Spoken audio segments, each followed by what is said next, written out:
Pour moi, c'est un moment très émouvant. Je m'estime chanceuse d'être la directrice à ce moment-là.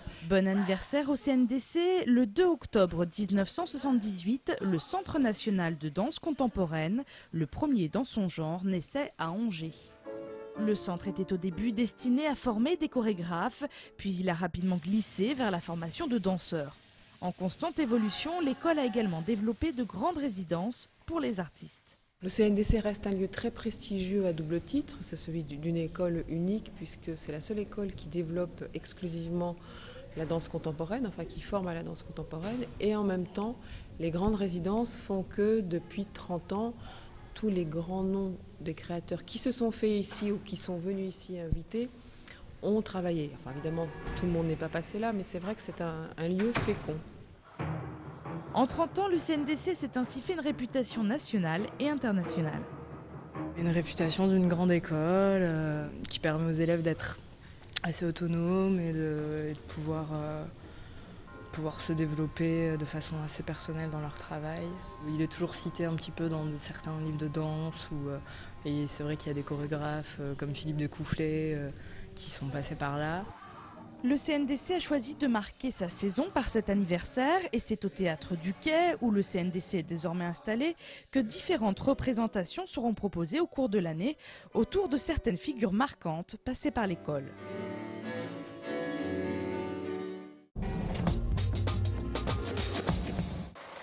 Ça n'est encore qu'un chantier, mais d'ici le mois de janvier prochain, une caserne flambant neuve ouvrira ici à Beaucouzé. Son emplacement n'a pas été choisi par hasard. Elle viendra compléter les zones d'intervention des deux autres casernes d'Angers, celle de l'Académie située près du château et celle du Chêne Vert à Avrier. L'objectif c'est de répartir mieux sur le territoire la sollicitation opérationnelle et d'assurer sur la partie nord la rive droite de la Maine, donc une couverture opérationnelle par l'implantation d'une caserne. Cette caserne sera le centre névralgique de toutes les opérations puisqu'elle accueillera la direction départementale des services d'incendie et de secours. C'est ici également que seront centralisés tous les appels du 18. Grâce à cette caserne, une vingtaine d'emplois ont été créés. Il y aura 60 pompiers qui seront affectés ici, de manière à ce qu'on puisse avoir un effectif au quotidien qui soit de l'ordre de 15-16 pompiers systématiquement opérationnels, puisque il faut qu'une caserne comme celle-là fonctionne 7 jours sur 7, 365 jours par an. L'ouverture de la caserne est prévue le 1er janvier 2009. Ça y est, c'est le match à ne pas perdre. Vendredi soir, les joueurs angevins seront dans l'obligation de remporter leur rencontre face à Troyes, sous peine de commencer à rentrer dans le dur. S'ils sont actuellement 11e, ils ne possèdent que 3 points d'avance sur les relégables. En plus, ils restent sur une mauvaise série avec notamment une défaite sévère, 3-0 à Lens. Et pas de chance, les Troyens, c'est un peu leur bête noire puisqu'ils leur doivent leur élimination en Coupe de la Ligue. Ouais, c'est un match couperé, hein. Contre une équipe qui était aussi mal classée, qui a gagné ce week-end, qui s'est replacée à notre hauteur. Donc si on gagne ce match ce week-end, on repasse dans la première partie de classement et on est bien de nouveau, quoi.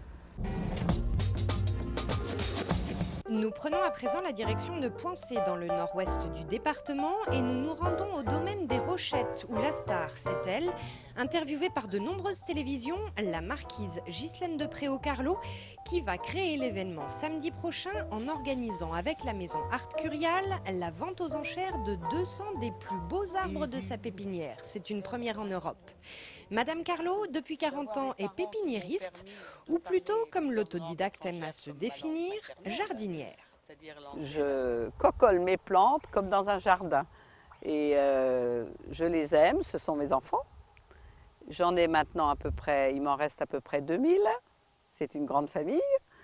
Ce sont des arbres de collection que j'ai choisis dans le monde entier pour leur rareté, pour le fait qu'ils n'étaient pas encore en France. Et je les ai acclimatés et maintenant ils s'en vont dans l'Europe entière. Elle a pris grand soin de chacun d'entre eux. Des buis centenaires, des érables du Japon, des camélias comme ceux chéris par Coco Chanel, valant pour certains des dizaines de milliers d'euros et qui feront le bonheur samedi d'une clientèle aussi prestigieuse que discrète. 400 invités sont attendus à la vente aux enchères. C'est une grande joie. Je l'ai voulu. Ça me fait plaisir. J'ai choisi la plus grande salle des ventes française. Et en plus, je sais que les gens qui vont acheter ces arbres ne peuvent être que des amoureux de végétaux, parce que tous mes clients le sont. Donc ils seront encore mieux chez eux que chez moi, et je leur souhaite de merveilleux espaces. Je suis ravie. Car le souci de Madame Carlo est aujourd'hui de confier ses enfants à de bonnes mains. Elle cherche d'ailleurs un repreneur pour sa pépinière. Avec patience, car seul un amoureux comme elle des végétaux pourra faire l'affaire. La marquise des arbres n'est pas pressée, elle connaît ses sujets. Vous avez des camélias au Japon qui ont 400 ans et qui sont monuments historiques. Bon, les érables japonais que je vends qui ont 100 ans, ils peuvent vivre jusqu'à 200, 300 ans. Donc de toute façon, les personnes qui les achèteront, eh bien, disparaîtront avant eux. Ça, c'est clair.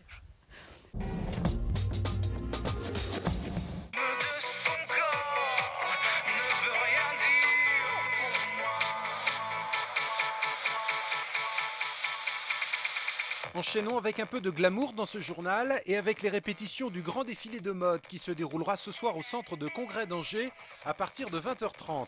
Organisée par l'association des vitrines d'Angers, cette présentation réunira quelques 60 enseignes différentes qui dévoileront à cette occasion leur collection automne-hiver. Laura Tanguy, Miss Anjou, candidate au titre de Miss Univers et de Miss Monde, fera notamment partie des mannequins qui seront présents sur la scène du centre de congrès d'Angers.